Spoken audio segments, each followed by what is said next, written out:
ಕುಮಾರಸ್ವಾಮಿ ಹಾಗೂ ಸಚಿವ ಡಿಕೆ ಶಿವಕುಮಾರ್ ಇಬ್ಬರು ನನ್ನ ಎರಡು ಕಣ್ಣುಗಳಿದ್ದಂತೆ ಅಂತ ಶಿವಮೊಗ್ಗ ಕ್ಷೇತ್ರದ ಮೈತ್ರಿ ಅಭ್ಯರ್ಥಿ ಮಧು ಬಂಗಾರಪ್ಪ ಹೇಳಿದರು.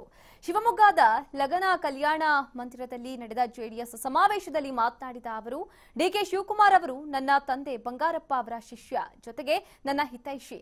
ನಾನು ಏಪ್ರಿಲ್ 3ರಂದು ನಾಮಪತ್ರ ಸಲ್ಲಿಸುವ ಸಾಧ್ಯತೆ ಇದ್ದು ಅವತ್ತು ಇಬ್ಬರೂ ಕೂಡ ಆಗಮಿಸಲಿದ್ದಾರೆ.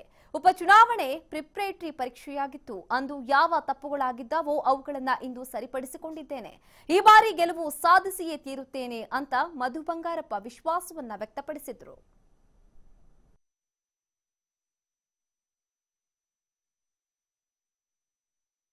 ಶಿಕಾರಿಪುರದಿಂದ ನಾವು ಒಂದು ದೊಡ್ಡ ಬಹಿರಂಗ ಸಭೆಯನ್ನು ಶುರು ಮಾಡಬೇಕಾಗತ್ತೆ.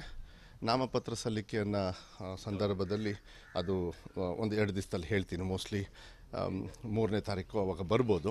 ಸನ್ಮಾನ್ಯ ಕುಮಾರಸ್ವಾಮಿಯವರು ಮುಖ್ಯಮಂತ್ರಿಗಳು, ಯಾಕೆಂದರೆ ಅಣ್ಣನ ಸಮಾನ ಮುಖ್ಯಮಂತ್ರಿಗಳು ಮತ್ತು ಡಿ ಕೆ ಶಿವಕುಮಾರ್ ಅವರಿಗೆ ಅದು ಮೊನ್ನೆ ನಾನು ಮಂಡ್ಯದು ನಿಖಿಲ್ ಅವ್ರದ್ದು ಆದಮೇಲೆ ಮೊನ್ನೆ ಬೆಳಗ್ಗೆ ನಾನು ಡಿ ಕೆ ಶಿವಕುಮಾರ್ ಅವರು ಮತ್ತು ಮಾನ್ಯ ಮುಖ್ಯಮಂತ್ರಿಗಳು 3 ಜನರನ್ನು ಕೂತ್ಕೊಂಡು ಚರ್ಚೆ ಮಾಡಿ ನಾನು ಹೇಳಿದಿಲ್ಲ ಕುಮಾರಣ್ಣವ್ರಿಗೆ ಡಿ ಕೆ ಶಿವಕುಮಾರ್ ಅವ್ರನ್ನ ಕಳಿಸಿ, ಯಾಕೆಂದರೆ ಮುಖ್ಯಮಂತ್ರಿಗಳಿಗೆ ಈಗ 28 ಸಮ್ಮಿಶ್ರ ಸರ್ಕಾರ ಎಲ್ಲ ಅಭ್ಯರ್ಥಿ ಕಡೆನೂ ಹೋಗ್ಬೇಕಾಗತ್ತೆ. ಡಿ ಕೆ ಅವರು ಹೋಗ್ಬೇಕಾಗ್ತಿಲ್ಲ ಅಂತ ಹೇಳಲ್ಲ, ನನಗೆ ಅವರ ಅವಶ್ಯಕತೆ ಇದೆ. ಯಾಕೆಂದರೆ ಕಾಂಗ್ರೆಸ್ ಸ್ವಲ್ಪ ದೊಡ್ಡ ಸಂಸಾರ ಇರೋದ್ರಿಂದ ಅವರ ಸಂಪೂರ್ಣವಾಗಿರ್ತಕ್ಕಂಥ ಸಹಕಾರವನ್ನು ಅವ್ರ ಮೂಲಕನೂ ತೊಗೊಂಡಾಗ ಸ್ವಲ್ಪ ನನಗೆ ಸಹಕಾರ ಆಗುತ್ತೆ. ಈಗ ನಮ್ಮ ತಂದೆಯವರಿಲ್ಲ, ನಮ್ಮ ತಂದೆಯವ್ರ ಸ್ಥಾನದಲ್ಲಿ ಡಿ ಕೆ ಶಿವಕುಮಾರ್ ಅವ್ರ ಥರ ನಾನು ನೋಡಬೇಕಾಗತ್ತೆ. ಇಲ್ಲಿ ಶಿವಮೊಗ್ಗದಲ್ಲಿ ಅವ್ರು ಇರಲಿ ಅಂತಕ್ಕಂಥದ್ದು ಬಾಣೆ ನಮ್ಮ ತಂದೆಯವರ ಶಿಷ್ಯಂದ್ರು ಕೂಡ ಅವರು ಇಲ್ಲ, ನಾನು ಬರ್ತೀನಿ ಮೊದಲು ನಾನೇ ಜವಾಬ್ದಾರಿ ತೊಗೊಳ್ತೀನಿ ಅಂತ ಹೇಳಿದರೆ ಅದೊಂದು ನನಗೆ ಖುಷಿನೂ ಕೂಡ ಇದೆ. ಶಿಕಾರಿಪುರದಿಂದ ನಾವು ಒಂದು ದೊಡ್ಡ ಬಹಿರಂಗ ಸಭೆಯನ್ನು ಶುರು ಮಾಡಬೇಕಾಗತ್ತೆ.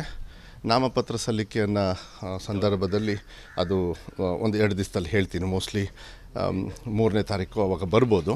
ಸನ್ಮಾನ್ಯ ಕುಮಾರಸ್ವಾಮಿಯವರು ಮುಖ್ಯಮಂತ್ರಿಗಳು, ಯಾಕೆಂದರೆ ಅಣ್ಣನ ಸಮಾನ ಮುಖ್ಯಮಂತ್ರಿಗಳು ಮತ್ತು ಡಿ ಕೆ ಶಿವಕುಮಾರ್ ಅವರಿಗೆ ಅದು ಮೊನ್ನೆ ನಾನು ಮಂಡ್ಯದು ನಿಖಿಲ್ ಅವ್ರದ್ದು ಆದಮೇಲೆ ಮೊನ್ನೆ ಬೆಳಗ್ಗೆ ನಾನು ಡಿ ಕೆ ಶಿವಕುಮಾರ್ ಅವರು ಮತ್ತು ಮಾನ್ಯ ಮುಖ್ಯಮಂತ್ರಿಗಳು 3 ಜನರನ್ನು ಕೂತ್ಕೊಂಡು ಚರ್ಚೆ ಮಾಡಿ ನಾನು ಹೇಳಿದಿಲ್ಲ ಕುಮಾರಣ್ಣವ್ರಿಗೆ ಡಿ ಕೆ ಶಿವಕುಮಾರ್ ಅವ್ರನ್ನ ಕಳಿಸಿ, ಯಾಕೆಂದರೆ ಮುಖ್ಯಮಂತ್ರಿಗಳಿಗೆ ಈಗ 28 ಸಮ್ಮಿಶ್ರ ಸರ್ಕಾರ ಎಲ್ಲ ಅಭ್ಯರ್ಥಿ ಕಡೆನೂ ಹೋಗ್ಬೇಕಾಗತ್ತೆ. ಡಿ ಕೆ ಅವರು ಹೋಗ್ಬೇಕಾಗ್ತಿಲ್ಲ ಅಂತ ಹೇಳಲ್ಲ, ನನಗೆ ಅವರ ಅವಶ್ಯಕತೆ ಇದೆ. ಯಾಕೆಂದರೆ ಕಾಂಗ್ರೆಸ್ ಸ್ವಲ್ಪ ದೊಡ್ಡ ಸಂಸಾರ ಇರೋದ್ರಿಂದ ಅವರ ಸಂಪೂರ್ಣವಾಗಿರ್ತಕ್ಕಂಥ ಸಹಕಾರವನ್ನು ಅವ್ರ ಮೂಲಕನೂ ತೊಗೊಂಡಾಗ ಸ್ವಲ್ಪ ನನಗೆ ಸಹಕಾರ ಆಗುತ್ತೆ. ಈಗ ನಮ್ಮ ತಂದೆಯವರಿಲ್ಲ, ನಮ್ಮ ತಂದೆಯವ್ರ ಸ್ಥಾನದಲ್ಲಿ ಡಿ ಕೆ ಶಿವಕುಮಾರ್ ಅವ್ರ ಥರ ನಾನು ನೋಡಬೇಕಾಗತ್ತೆ. ಇಲ್ಲಿ ಶಿವಮೊಗ್ಗದಲ್ಲಿ ಅವ್ರು ಇರಲಿ ಅಂತಕ್ಕಂಥದ್ದು ಬಾಣೆ ನಮ್ಮ ತಂದೆಯವರ ಶಿಷ್ಯಂದ್ರು ಕೂಡ ಅವರು ಇಲ್ಲ, ನಾನು ಬರ್ತೀನಿ ಮೊದಲು ನಾನೇ ಜವಾಬ್ದಾರಿ ತೊಗೊಳ್ತೀನಿ ಅಂತ ಹೇಳಿದರೆ ಅದೊಂದು ನನಗೆ ಖುಷಿನೂ ಕೂಡ ಇದೆ.